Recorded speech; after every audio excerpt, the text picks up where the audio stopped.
Հովհաննիսյան, շնորհակալ ենք, որ եկաք տաղավար, ավանդույթի համաձայն ամեն երեքշաբթի աշխարհին ձեր կողմից ներկայացնում եք տվյալներ, վերլուծություն, մեր լսարանին, խնդրեմ ինչ եք առանձնացրել այսօրվա համար, համեցեք։ Գիտեք, այսօր համար այնքան շատ են հայ ժողովրդի համար վտանգավոր եւ տհաճ լուրերը, որ ես ուզում եմ սկսել իմ ելույթը Նիկոլ Փաշինյանի մեծագույն խելագարության, խայտարակության փաստից։ Նիկոլ Փաշինյանի խելագարությունը հայ ժողովրդի համար արժանալու է 9 միլիարդ դրամ, 9 միլիարդ դոլար, ներեցեք, 9 միլիարդ դոլար եւ անկախության ինքնիշխանության ամբողջական կորուստ եւ ստրկացում։ Խոսենք փաստերով։ Նայեցեք, ոչ ոք չի առարկում եւ կասկածի տակ չի դնում, որ այսօր Ամերիկայի Միացյալ Նահանգները գերտերություն են եւ պատիվ է ցանկացած երկրի համար, երբ Ամերիկայի Միացյալ Նահանգների փոխնախագահը այցելում է ստեղծարար քաղաքական այցով որևէ երկիր։ Օրինակ համար Ադրբեջանում երբ այցելեց, Ադրբեջանում տասնյակ միլիարդ դոլարների առարկայական պայմանագիր կնքվեց։ Հայաստանի համար ինչ կնքվեց, ինչ պայմանագիր կնքվեց։ Կնքվել է համաձայնագիր, որով Հայաստանի Հանրապետություն պետք է Ամերիկայի Միացյալ Նահանգները կառուցի 5 միլիարդ դոլարի արժեքով մոդուլային ատոմակայան, եւ այդ 5 միլիարդը պետք է մուծի Հայաստանի Հանրապետությունը, այսինքն գնումների միջոցով Ամերիկայից պետք է վերցնի 5 միլիարդի արտադրանք միջոցներ մոդուլային ատոմակայան կառուցելու համար։ Նախ Հայաստանի Հանրապետության արտաքին պարկը արդեն 14.2 միլիարդ է, ընդ որում ասեմ ձեզ 8 միլիարդ ուղիղ 8 միլիարդ պարկը Նիկոլ Փաշինյանը ավելացրել է 8 տարում։ Օրինակի համար 2025 թվականին արտաքին պարկը ավելացել է 1 միլիարդ 600 միլիոն դոլարով։ Թե ուր է գնացել այդ փողերը։ Ոչ մեկին հայտնի չէ։ Այսինքն 5 միլիարդ Ամերիկայի Միացյալ Նահանգները տեսնել, որ Հայաստանի Հանրապետությունը փող չունի, համաշխարհային բանկին կհազարի, որ ենթակա կառույցը Ամերիկայի պետդեպին, կառավարությանը կհազարի եւ այդ 5 միլիարդը կտա։ Բա որտեղից են այդ փողը տալու։ Երբ Ամերիկայի Միացյալ Նահանգներում հաշվարկեցի մոդուլային ատոմակայան կառուցումից հետո էներգիայի արժեքը, պարզվեց, որ մոդուլային էլեկտրակայանով արտադրված էներգիայի արժեքը 3 անգամ ավելի թանկ է, քան սովորական ատոմակայանի կամ հեկերի արտադրած 4 անգամ էլ հեկերի արտադրած էլեկտրաէներգիայից թանկ է նստում 1 կիլովատ-ժամը։ Դուք հասկանում եք։ Եվ Ամերիկան դադարեցրեց մոդուլային ծրագրերի որևէ իրագործումը։ Հիմա նայեցեք։ Հայաստանի Հանրապետության էներգետիկ հզորությունը տարեկան 3213 մեգավատ է։ Կրճատվել է 1200 մեգավատով, որովհետև Նիկոլ Փաշինյանը 47 հեկեր տվել է Թուրքին։ Երբ նիկոլական ֆեյքերը հարձակում են գործում իմ տված ինֆորմացիայի վրա, ասում են մենք Արցախում հեկ չենք ունեցել։ Սարսանգի ջրամարը եւ Սարսանգի հեկերի այդ համակարգը մի ամբողջական կառույց է եղել, որի հզորությունը շատ մեծ է եղել։ Հեկերի վաճառքի մասին Այո։ Նայեցեք,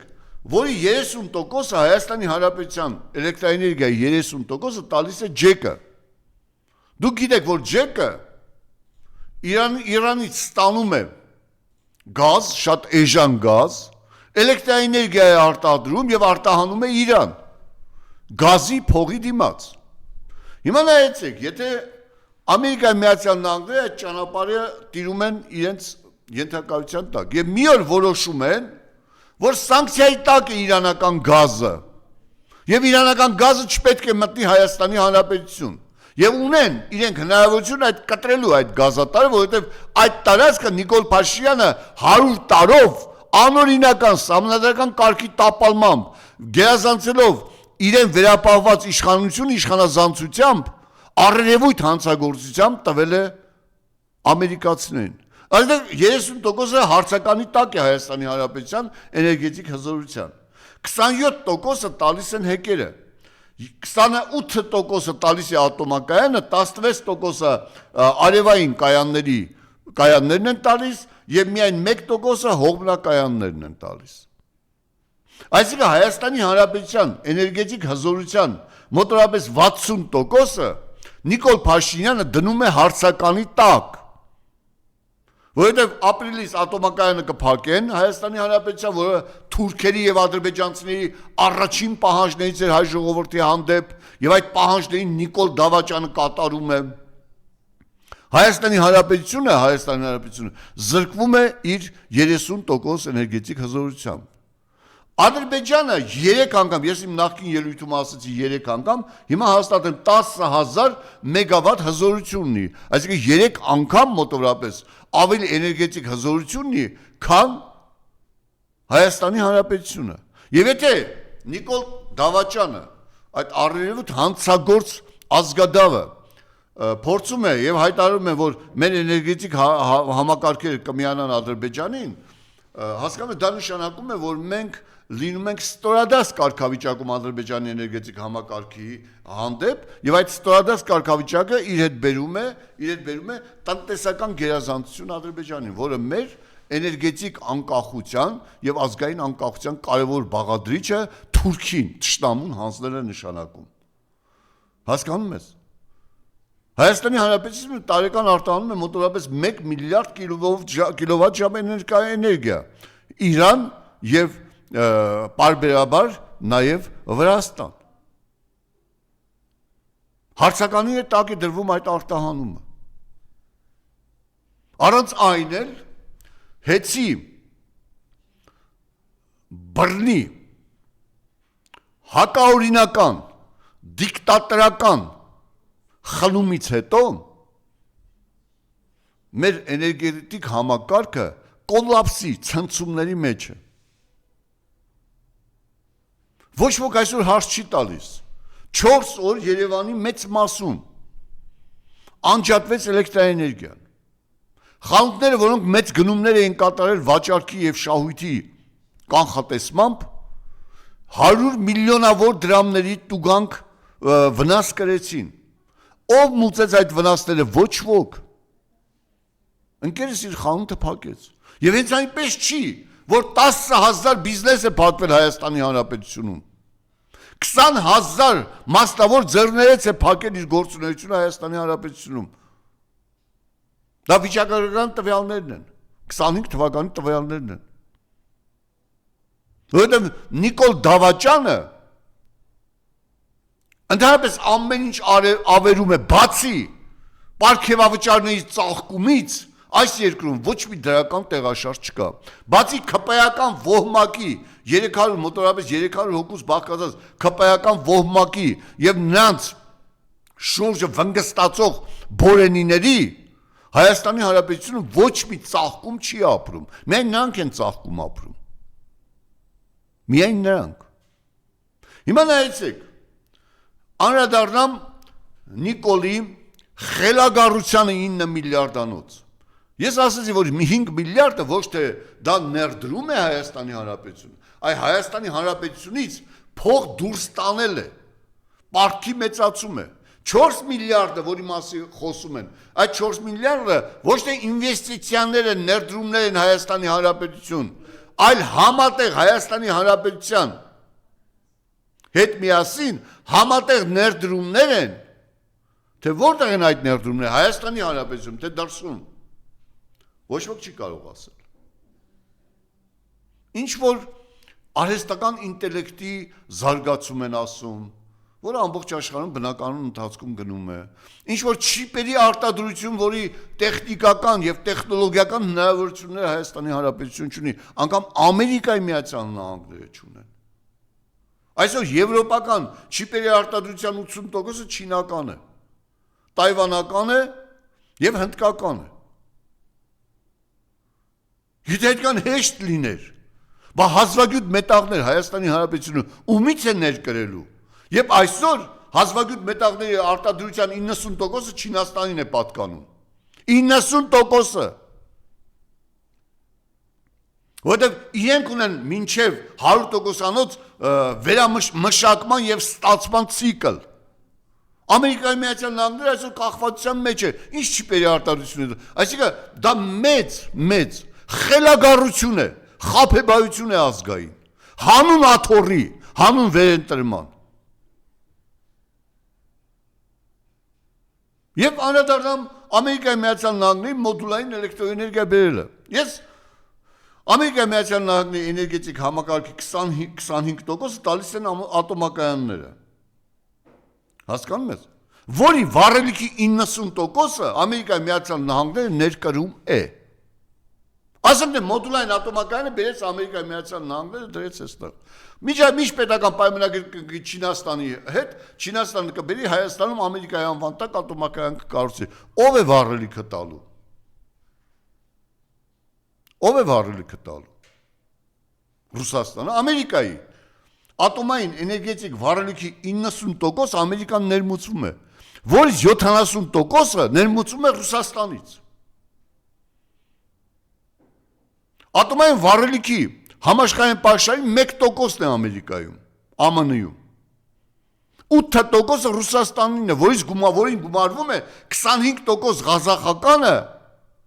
այսինքն 33% համաշխարհային ատոմային էներգիայի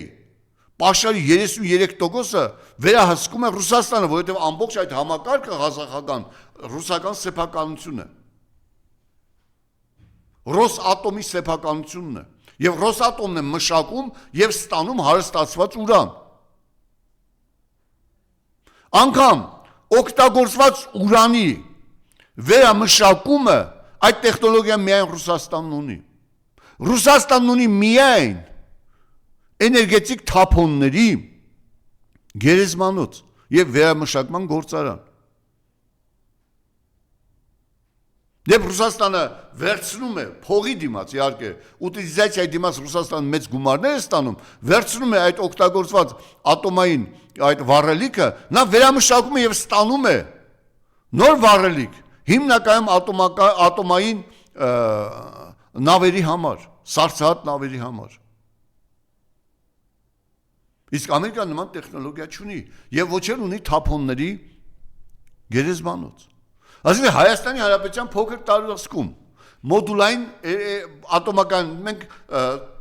տեսականորեն ենք ասում, կառուցվում է, բայց թափոնը 2 տարի հետո ուր է գնալու։ Որտեղ է պահվելու։ Նիկոլի Իջևանի տան պատվալում,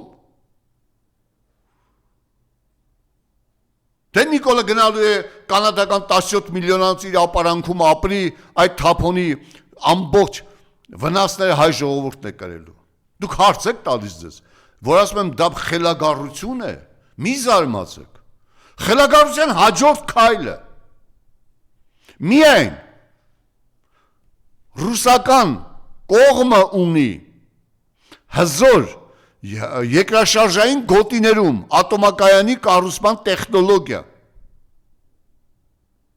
Ահա ինչու 88 թվականի երկրաշարժից հետո մեծամորի ատոմակայանը ոչ մի վնասված չստացավ։ Իսկ Ֆուկուսիման, որը կառուցվել էր ամերիկացիների կողմից, մի հսկայական տարածք դարձրեց անմարդաբնակ։ Երկրաշարժից պայթեց բլոկը։ Եվ ամենասարսափելին ինձ Հարվարդի համալսարանի իմ ընկերներն ուղարկել են հետևյալն են ուղարկել։ Ամերիկայում ոչ ոք չի կարող սովորական գրիչ արտադրել առանց ԱՄՆ պետական ռեգուլյատորի թույլտվության։ ԱՄՆ-ի պետական ռեգուլյատորը ամեն տարի թարմացնում է այն ապրանքների արտադրանքների ցանկը, որոնք Ամերիկայում արտադրվում են եւ ունեն թույլտվություն։ Սկսած ատոմակայաններից վերջացրած վերջին պաղպաղակը։ Հասկանում եք։ ԱՄՆ պետական ռեգուլյատորների ցանկում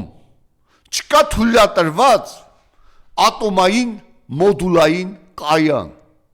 Այդպիսի արտադրանք Ամերիկան չունի։ Ինչպես է Նիկոլ Փաշինյան խաբեբա խելագարը գնելու այն, ինչ Ամերիկայի Միացյալ Նահանգները չունի։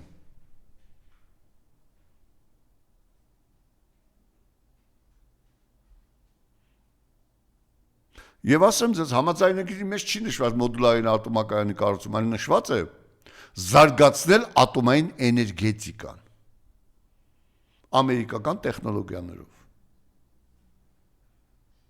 Որտեղ Ամերիկայի Միացյալ Նահանգները շատ լավ հասկանում է, որ մոդուլային կայան չի կարող կառուցել։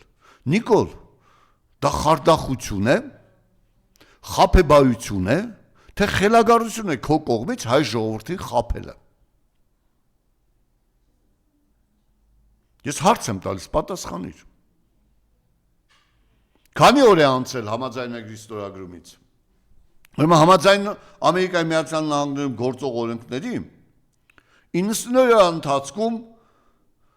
Սպիտակ տունը պետք է հաստատի այդ համաձայնագիրը, որ կնքվել է Հայաստանի Հանրապետության եւ Ամերիկայի Միացյալ Նահանգների միջեւ։ Անցել է 15 օր, դեռ այդ համաձայնագիրը Սպիտակ տուն չի մտել հաստատման համար։ Որից հետո 180 օր հետո այն պետք է հաստատվի կոնգրեսում։ Բայց Նիկոլին պետք չէ մոդուլային ատոմակայան։ Պետք է Նիկոլին, որպեսզի Վենս ասեր Փաշինյանը լավն է, մեր տղան է եւ գնար։ Նիկոլին թքած ունի եւ ատոմակայան եւ հայ ժողովրդի համար, որ 5-6 օր լույս չունեն, ժողովուրդը իր համար միևնույն էր։ Նախկիններն էին մեղավոր, էլի նախկիններն էին մեղավոր։ Ասֆալտը Ավինյանի թալանած ասֆալտը փչանում է, նախկիններն են մեղավոր։ Նախկինը ցավով մեր երկիրը տարան կործանման։ Բայց ասեմ, մոդուլային ատոմակայանի կառուցման այդ խարդախ խելագարությունը Նիկոլի կողմից եւ նիկոլականների կողմից դա հայ ժողովրդի վրա շատ թանկ է նստելու։ Նախ քաղաքականապես մենք կնքեցինք մի համաձայնագիր, որից երբեք չենք կարող հրաժարվել, որովհետև դա Ամերիկայի Միացյալ Նահանգների եւ մեր միջև կնքված համաձայնագիրն է։ Դա մեկ։ Երկրորդը 5 միլիարդի արտադրանք Ամերիկան վաճառելու է մեզ, որովհետև Ամերիկայի Միացյալ Նահանգները այսօր բոլոր երկրներին պարտադրում է իրենից գնել, օրինակ համար Հնդկաստանի հետ 500 միլիարդ պարտադրեց, որ գնում կատարի Ամերիկայից։ Ճապոնիային 1 տրիլիոն։ Բոլոր երկրներից նա պահանջում է, քանի որ Հայաստանի Հանրապետությունը փոքր է, թույլ է, 5 միլիարդի վրա կանգ առան։ Եվ այդ 5 միլիարդը մենք պարտք է ավելանելու մեզ վրա, եթե Նիկոլն ընտրվեց եւ այդ համաձայնագիրը մենք չենք կարող էլ չեղարկել, բայց կարող ենք հետաձգել փոխադարձ պայմանների ոչ բավարար լինելու պատճառաբանությամբ։ Եթե իհարկե գա ազգային իշխանություն, ոչ թե այն իշխանություն, որը հարուն իր աթոռի եւ հարուն իր թալանի, իր ընտանիքի, իր թիմակիցների թալանի պատրաստ այդ երկերը լրիվ տալ Թուրքին եւ ուրիշներին, բացի սեփական ժողովրդից։ Ինչևից է։ Մենք տեսնում ենք, որ Նիկոլ Փաշինյանը մի շատ սարսափելի գործարք է կնքել, որը խելագարություն, խաբեբայություն եւ ազգակործան չկոչելը դա հայեցի չէ։ Եվ բացի դրանից վերջերս ինձ հյուր էր եկել մի հզոր տնտեսագետ եւ մենք երկար զրուցեցինք Զանգեզուրի միջանցքի թեմայով։ Եվ նա բերեց տասնյակ օրինակներ, թե ինչպես են դավաճանները, որոնք ուզել են իշխանություն պահել, հանուն իրենց իշխանության, իրենց ազգային տարածքը տվել են որևէ մի երկրի, եւ այդ երկիրը այլևս այդ տարածքից դուրս չի եկել եւ ստրկացրել է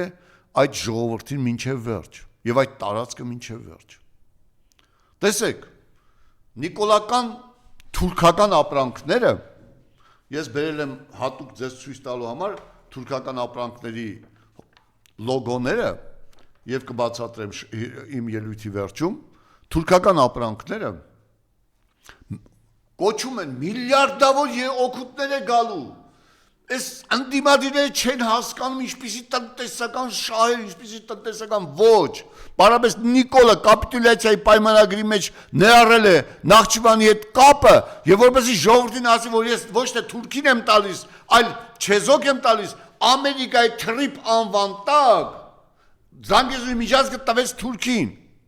Եվ այդտեղ շահելու է միայն Թուրքն ու Ադրբեջանը։ Որովհետև Ադրբեջանը այդ տարածքով առանց մաքսատուրքի, առանց վերահսկողության գնալու է։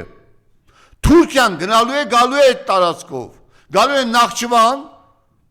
ինվոյսները փոխի դարձի Նախճիվանի ինվոյս եւ առանց մաքսատուրքի անցնելու է։ Ղազախստանից գալու են Ադրբեջան, ինվոյսները փոխելու են եւ որպես ադրբեջանական գնալու են Նախճիվան, Նախճիվանից էլ ուղիղ կապով գնալու են Թուրքիա։ Եվ Հայաստանը այստեղ ոչինչ չի շահելու։ Բայց այլ հարց կա այստեղ։ Իրանի հետ հարաբերությունները ոնց են կարգավորել, այդ մասին ոչինչ չկա։ Միայն այնտեղ նշված է, որ երրորդ երկրները կարող են անարգել անցնել։ Իսկ այդ անարգելը մաքսատուրք, հարկ իրենից բերում է թե ոչ, ասված չէ։ Բայց այդ տնտեսագետը ուրիշ հաշվարկ ասաց։ Ըստ Պարոն Հովհաննիսյան, դուք տարածքը 100 տարով Հայաստանը տվել է, Նիկոլն է տվել Պողոս Պետրոսը, կարևոր չի, Հայաստանն է տվել։ Ստորագրությունը կա արդեն։ Եվ այդ ստորագրությունը Վաշինգտոնում է կնքվել, դուք չեք կարող այդ ստորագրությունից ազատվել։ Հիմա Ամերիկայի Միացյալ Նահանգները այդ համաձայնագրի 1000 զինվոր պետք է ունենա այդտեղ եւ տեխնիկական հզոր միջոցներ այդ ճանապարհի անվտանգությունը, այդպես ասած, ապահովելու համար։ Օդից, ջրից, ցամաքից, ցանկացած երկրի միջամտությունից եւ այլն։ Դա համաձայնագրով Ամերիկան այդ պարտավորությունը վերցրել է։ Ամերիկայի Միացյալ Նահանգները ոչ մի կոպեկ ներդրում չի նախատեսում այդտեղ անել։ $200 միլիոն 200 միլիոն դոլար ներդրումը անում է Հայաստանի Հանրապետությունը։ Ադրբեջանը չի անում։ Դրան գումարած 1000 զինվոր, եթե պահում են, մեկ զինվորի ամսական ծախսը,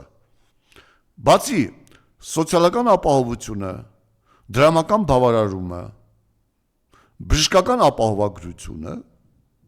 կազմում է $20,000։ 20 միլիոն ամսական։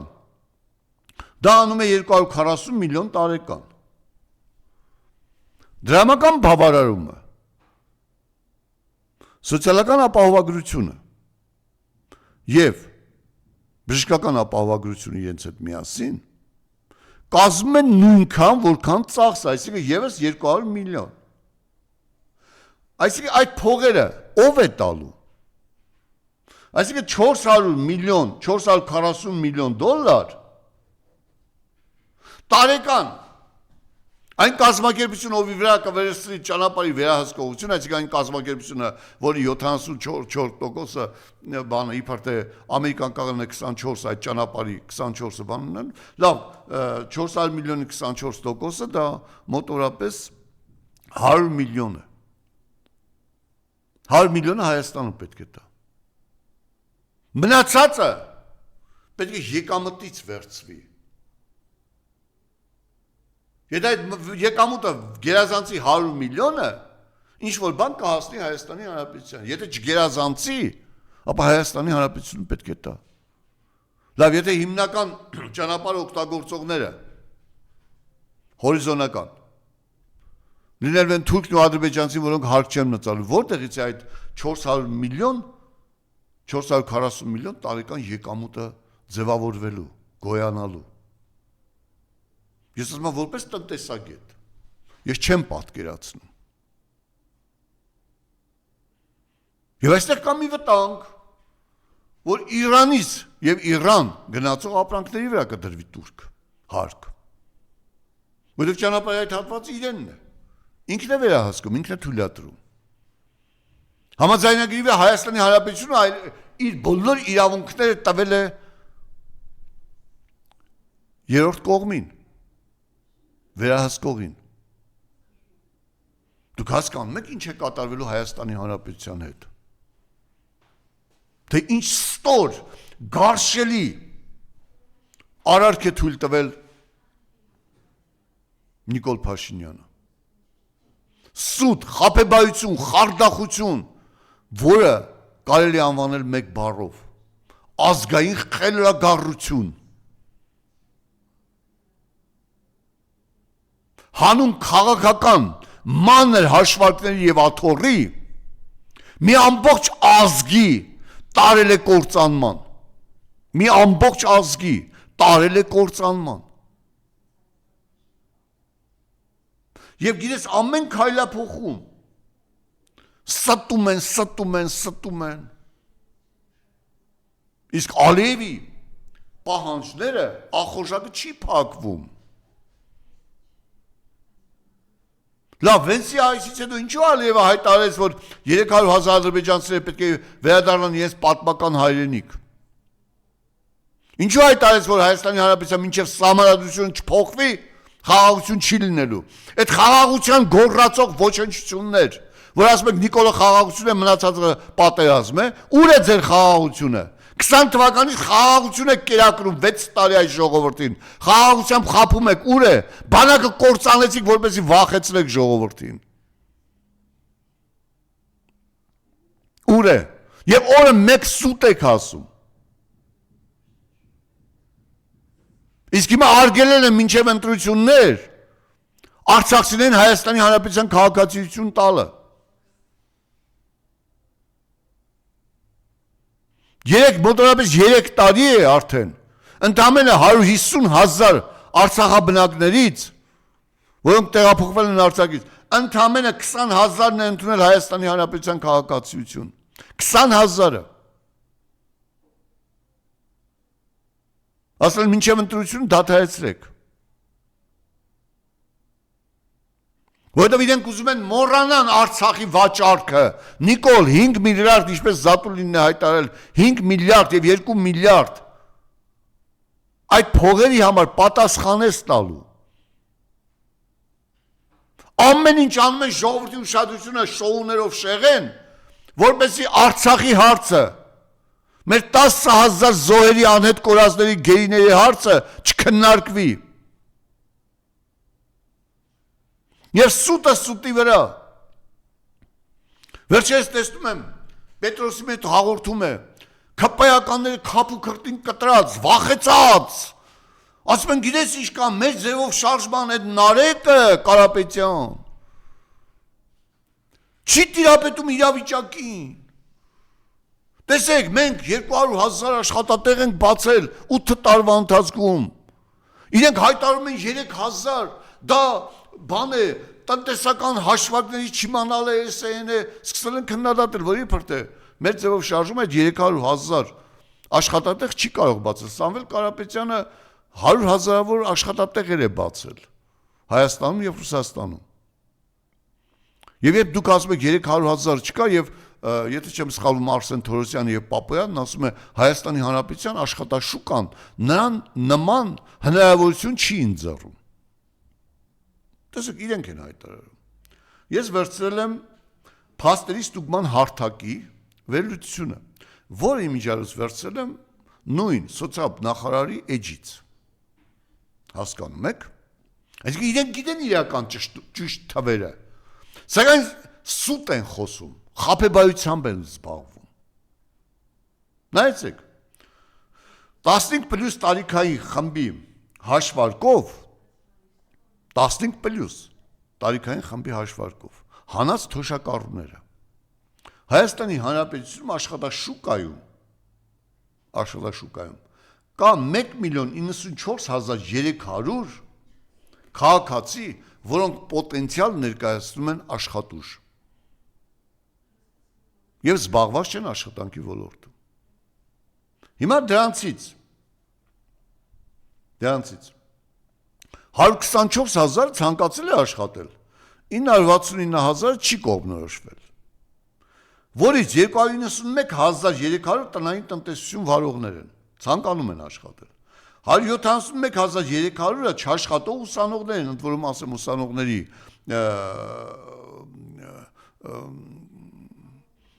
ուսանողներ են տարբեր մակարդակի, դա դպրոցական, որտեղ 15 տարի ավագ դպրոցի ուսանողներ 193,700 աշխատանք չունեցող այլ անձինք։ Եթե ուսանողներին հանում ենք, ապա 484,000 աշխատաշուկայում ազատ աշխատուժ կա միայն տնային տնտեսություն վարողներ եւ աշխատանք չունեցող այլ անձինք կետերի տակ։ Այսինքն Նարեկ Կարապետյանը մեր ձևով շարժման ներկայացուցիչը շատ ճիշտ թվեր է ասել։ Էական եւ ծրագրային թվեր է ասել, որի իրականացումը կզարգացնի Հայաստանի Հանրապետությունը։ Ոչ թե կավելանան ոստիկաններն ու մյուսները, այլ կավելանա ռեալ տնտեսական ոլորտում աշխատողները։ Արդյունաբերության անկումը 0.5%-ով դա խայտարակություն է 25 թվական։ Գյուղատնտեսության անկումը 18 թվականի համեմատ գյուղատնտեսության անկումը 70% է Հայաստանի Հանրապետությունում։ Դուք պատկերացնում եք դա ինչ թիվ է։ Ինչ խայտարակ ավերածություն է արել Նիկոլ Փաշինյանը հայոց գյուղատնտեսության մեջ։ Անաստագարխականակը խոշոր եղջերավոր անաստագարխականակը 50%-ով կրճատվել է։ Գարթի արտադրությունը 60%-ով կրճատվել է։ Դուք պատկերացնում եք ինչ է կատարվում։ Եվ երբ շարժում քաղաքական ուժ է գալիս, որ ուզում է աշխատատեղեր ստեղծել, տնտեսություն զարգացնել, սրանք մոլագար շիզոֆրենիկի նման, ինչպես իրենց առաջնորդն է, հարձակվում են այդ գաղափարի վրա, առանց վերլուծության, պարզապես կեղծ, ստոր, գարշելի վիրավորական արտահայտություններով փորձում են կոծկել այն լավը, որը սպասում է մեզ։ Եվ ասեմ, մեր ձևով շարժման 300,000 աշխատատեղը ոչ միայն առարկայական է, իրական է, կանխատեսելի է, ցանկալի է, այլև իրականություն կդառնա, երբ այս գարշելի իշխանությունը հեռացվի իշխանությունից ընտրությունների միջոցով։ Դուք գիտեք, վերջերս հանդիպեցի իմ ընկերոջ որդուն Գորիսի Քարանջ գյուղից, որը մահացել էր, այդ մասին չէի իմացել, եւ խնդրեց, ասես, պապան մահանալուց առաջ մի բան ախնդրե, որպեսզի դու հայտարարես, ասել է Նիկոլին մի ասեք թուրք։ Նիկոլը թուրք է։ Թուրքի համար ամենավիրավորականը, երբ նրան անվանում ես հայ։ Նիկոլը վիրավորվում է, երբ իրեն ասում ես հայ։ Ինքը խոստովանել է, որ ինքը թուրք բառից չի վիրավորում։ Ես իրեն ասում եմ հայ։ Թուրք, որը մտել է հայի մեջ եւ քանդում ավերում է Հայաստանը։ Ասում է հայ ասեք, թող սատկի։ Թող սատկի։ Նայեցեք։ Պարոն Հովհաննիսյան, ուղղակի հենց նոր տեղեկություն եկավ, Բաքվի դատարանը Ռուբեն Վարդանյանի դատապարտեց 20 տարվա ազատազրկման, ադրբեջանական ԶԼՄ-ներն են գրում։ Խնդրեմ ես մասոված այդ տեսակետը մեր ռազմագերիները լինելով անգամ գերության մեջ Ռուբեն Վարդանյանը վերջերս հայտարարել է, որ Արցախը Հայաստան եղել է, Արցախը Հայաստան եւ Արցախը կլինի Հայաստան։ Անգամ իր վերջին խոսքում իմանալով, թե ինչքան դաժան են իր հետ վարվելու, նա չի ընկճվել եւ պայքարել, ինչպես նաեւ մեր գեներալը, որը մինչեւ վերջ հստակորեն իր դիրքորոշումը ցույց է տվել եւ հաղթանակած գեներալ դիրքերից է հանդես եկել եւ ոչ թե այդ ողորմելի պարտված Նիկոլի կողմից։ Այո, քանի Նիկոլը իշխանության է, մեր հերոսները դատվելու են, մեր նախագահները դատվելու են։ Աշոտ Մինասյանին ման փառապած հրամանատարը բանտում է, ժողովուրդ։ 90 թվականին Աշոտ Մինասյանն է պահել Զանգեզուրը։ 25 խոշոր հաղթանակ է տարել Թուրքի հանդեպ եւ Նիկոլը եւ թուրքական ապրանքները չներեցին դա։ Չներեցին, նայեցեք, ես ինձ հետ բերել եմ, ուշադիր նայեք ժողովուրդ, սա թուրքական տեղական արտադրության նշանն է, սա Նիկոլ Փաշինյանի կուսակցության լոգոն է, մեկ տարբերություն չկա, արտադրված է Թուրքիայում, թուրքական տեղական արտադրության նշանն է, ապագա լոզունգը, գելեչեք, թուրքական լոզունգն է, և սա թուրք է մտել հայ ժողովրդի մեջ, Նիկոլը և նիկոլականները թուրքեր են, հայ ժողովրդում ոչնչացնող թուրքեր են,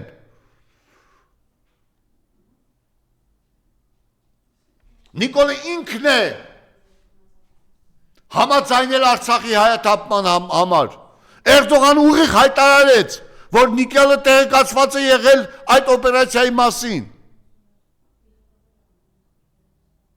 Նիկոլը քայլ առ քայլ, Դավաճան, պաշտպանության նախարարի հետ միասին, հետ կանչեց զորքը, տարածքները տվեց Թուրքին, շրջափակման մեջ առավ Արցախ և Արցախը կոտորածի սպառնալիքի տակ հանեց այնտեղից, իհարկե կոտորած թուրքը արեց, մեր գերի զինվորների գլուխը կտրել են ու ֆուտբոլ են խաղացել թուրքերը, մի ամբողջ մանկապարտեզ է անհետ կորել, ոչ ոք այդ մասին չի խոսում, Նիկոլ տականքը և Նիկոլը շոուներ է կազմակերպում, հիմա ինչ, Պետրոս և քո նման ոչնչություններ ներողություն խնդրելու եք Արշակ Սրբազանին, քեռակին օպերացիայի համար, միջազգային 3 փորձագիտական անկախ կազմակերպությունները հայտարարել են, որ այդ տեսահոլովակը կապ չունի Արշակ Սրբազանի հետ, ընդհանրապես կապ չունի, ԱԾ, թուրքական ապրանքներ, Ադրբեջանի ազգի ծառաներ, պատասխան եք տալու ձեր կատարած ստոր գործի համար, դատախազություն ինչու քրեական գործ չի հարուցվում,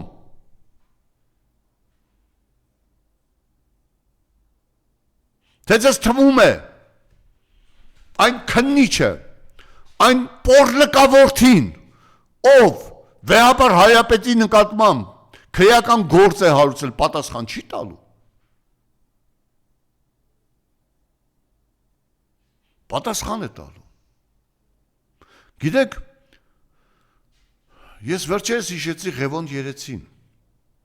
Ավարայի ճակատամարտում խաչ ձեռքին հանուն հավատի կռված Ղևոն Երեցին, որը Հասկերտի պալատում, Հասկերտի երեսին շպրտեց հետևյալը, քո անունը, քո տոհմի վերջն է, Աստծու դեմ դուրս մի արի, և գիտեք ինչն է հետաքրքիր, 636 թվականին, երբ արաբները հարձակվեցին, Սասանյան տոհմի վերջին արքայից արքան Հասկերտ էր, որին սատկացրեցին պարզապես մի գոմում, շահանշահին սատկացրեցին բրածեցով գոմում, դա Եղևոտ Երեսի Սուրբ Հոգու պատասխանն էր, վեհապար Հայրապետի և սրբազանների դեմ արշավ սկսած և նիկոլական ապազգային, թուրքահպատակ քայլերը օրիկանացնող քննիչներ, դատախազներ, դատավորներ, ձեզ թվում է պատասխան չեք տալու, սարսափելի եք պատասխան տալու, և Արշակ Սրբազանի այդ քեռակին և հեռուստատեսությամբ քպայական այդ ոհմակը, ֆեյքերի այդ ոհմակը, ովքեր եկեղեցու դեմ արշավ էին սկսել, բա ինչի եք լռել, Պետրոս, ինչու չես հայտարարում այդ մասին, հրավիրում էիր քեռկին էիր քննարկում, սուտ էր, և ամենասարսափելին այն է, որ Արցախը հանձնած, բանակը ոչնչացրած, 14.2 միլիոն պարկ, 8 միլիարդ դոլար պարկ ավելացրած, տնտեսությունը քայքայած, բացարձակ թալան իրականացնող ուժը, հասկանում ես, դեռ ուզում է նույնիսկ մնալ իշխանությանը, և որպեսզի ժողովրդին շեղի, ցայտոտի մեջ պայի, որպեսզի ժողովրդի ազգային ոգին չբարձրանա, անդադ անկումների այդ շղթան չվերջանա, հիմա էլ կաթողիկոսի դեմ է ոտնձգություն կատարել,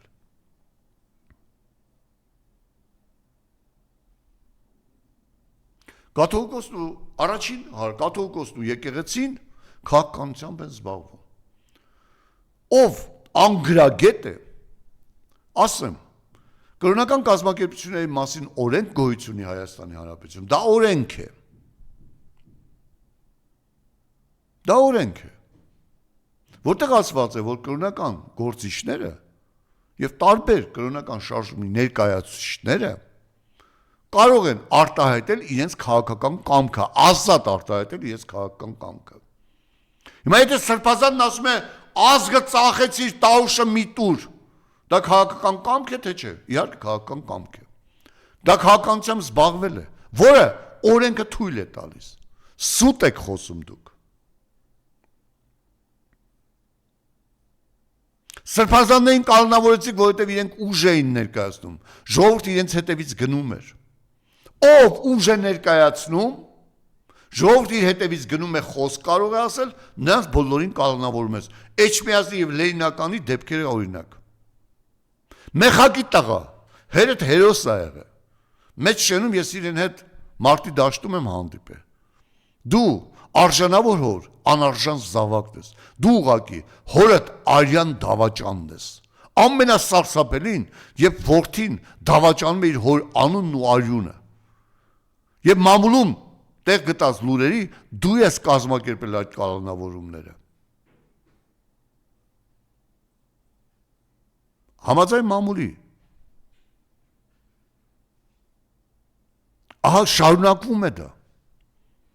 Դա նոր կանոնավորումներ են լինելու։ Հակաօրինական գործողություններ են լինելու։ Չզարմանաք, եթե հանկարծ արտակարգ դրություն հայտարարվի Ալիևի հետ պայմանավորվեն կրակեն եւ որպեսզի իշխանությունը չտա։ Ամեն ինչ այդ պարանոիդ շիզոֆրենիկը,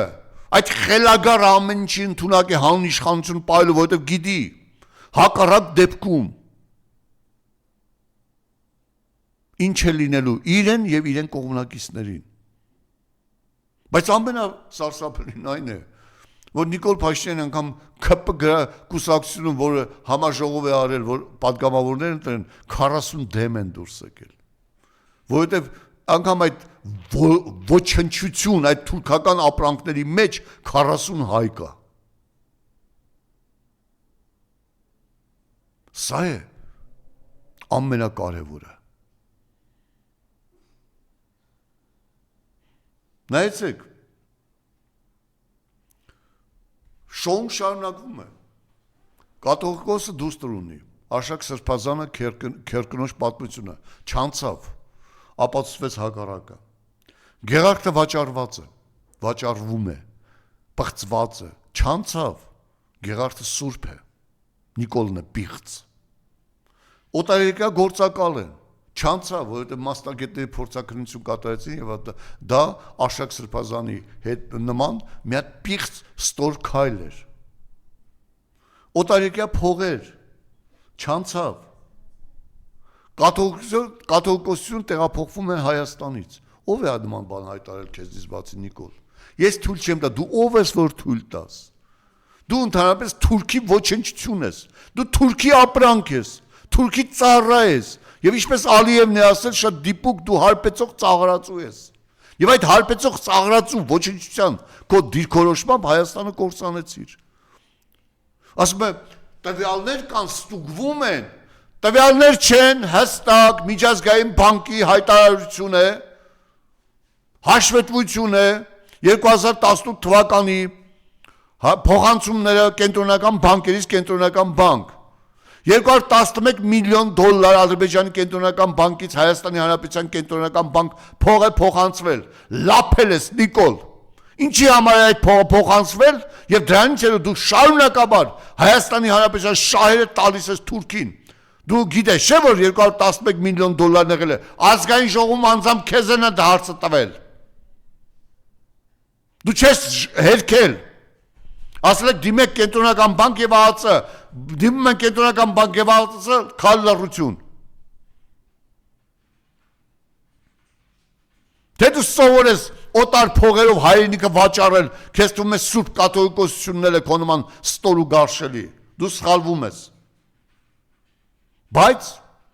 ադրբեջանական եւ թուրքական մամուլը հարճվում է։ Նիկոլ Փաշինյան, քեզ անվանում են ադրբեջանական ազգի բոլոր ժամանակների մեծագույն հերոսը։ Թուրքերն ասում են մենք 100 տարի չկարողացանք անել այն, ինչ Նիկոլ Փաշինյանը արեց մեզ համար։ Հրճվում են։ Հայ ազգ, եթե դու Նիկոլ ընտրես, ուրեմն դու ընտրում ես Թուրքի։ Դու ընտրում ես Թուրքի յաթաղանը եւ ընտրում ես այն ձեռքը, որ այդ յաթաղանը իջեցնելու է քո գլխին։ Դե գնա ու ընտրիր։ Նիկոլ Փաշինյան, 221 միլիոն դոլարը ինչ ես արել։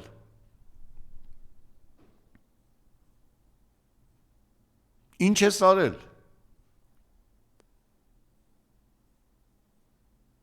Դու այնքան պրիմիտիվ տականք ես, թեկուզ պրիմիտիվ տականք չես, ուսուցիչներդ լավն են, որ դու չես հասկանում, որ հայոց եկեղեցին միայն Հայաստանի առաքելական եկեղեցին չէ Էջմիածնով։ Հայաստանի եկեղեցին ունի 3 վեհապետարան, Կիլիկիո կաթողիկոսությունը, Կոստանդնուպոլսի պատրիարքությունը եւ Երուսաղեմի պատրիարքությունը։ Այդ 4 վեհարանները միահամուռ են։ Հայաստանի Հանրապետության առաքելական եկեղեցու հետևորդների 60% ապրում է Հայաստանի Հանրապետությունից դուրս։ Դու գիտես, որ դրանով ազգի ուշադրությունն է շեղելու, ազգի ոգին է շեղելու եւ թուրքական փողեր է ստանալու եւ թուրքերը հարճվելու են քեզնով։ Դու Փաշազադեի եւ Ալիևի ցանկությունն ես կատարում, որովհետեւ Փաշազադեն ասել է. «Երբ մենք վերադառնանք Արևմտյան Ադրբեջան, վերականգնենք մեր ինքնիշխանությունը Արևմտյան Ադրբեջանում, հայոց եկեղեցին միայն ուժն է, որ կարող է հայ ժողովրդին առաջնորդել մեր դեմ»։ Եվ դու կատարում ես Փաշազադեի հրամանը, եւ եթե որևէ եկեղեցական քահանա բացի այդ դավաճան տականքներից կարգալույց արված դա չի հասկանում եւ ասում եմ մենք մեղավոր ենք բոլորս։ Վերջերս Գրիգոր Լուսավորիչ եկեղեցում ես գնացի քահանային ասի դուք դավաճան եք թե վեհապարական եք, ասեց ես բանը, երբ իմացա որ նա նիկոլական չէ, թույլ տվեցի որ աղաղորդնի։ Եվ բոլորիդ եմ ասում, եկեղեցի մտնելուց հայտարարեք, եթե ինչ որ մեկը նիկոլական է կամ այն դավաճաններից է, հուդա է, թքեք երեսին։ Ես թքել եմ եկեղեցական քահանայի երեսին։ Իհարկե դատախազն ասել է որ թքելը հանցագործություն չի, դրա համար բոլորս կարող ենք թքել։ Դավաճան տականքների վրա։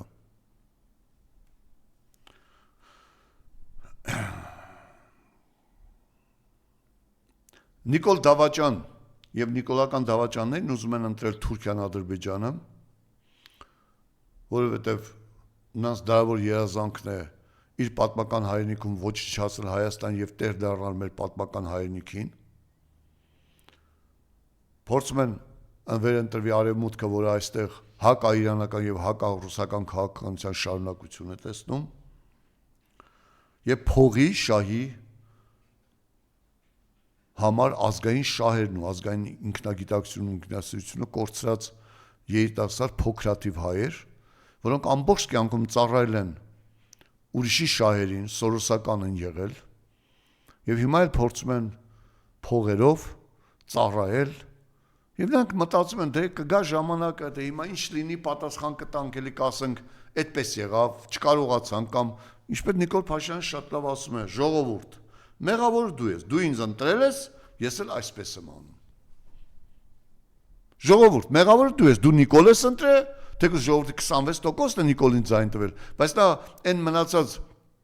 74%-ի համար էլ ազգը կործանում է, որովհետև 26%-ը տականք, թուրքի հպատակ կամ խապված մարդիկ են եղել։ Խապված մարդիկ այդքան շատ չեն, հիմնականում շահի, փողի, բարեկամի ազգականի որդու դստեր, պաշտոնի համար պայքարողներ են Նիկոլ պաշտպանում եւ ոստիկանները, որոնց թվում է որ եթե Նիկոլը չեղավ, իրենք կորցրել են իրենց այդ արտոնյալ աշխատատեղերը։ Ոչ ոք ոչինչ չի կորցրելու, բայց ազգը վերագտնելու է բոլորս պայքարի Նիկոլի եւ թուրքերի դեմ։ Ոտքի հայ ժողովուրդ։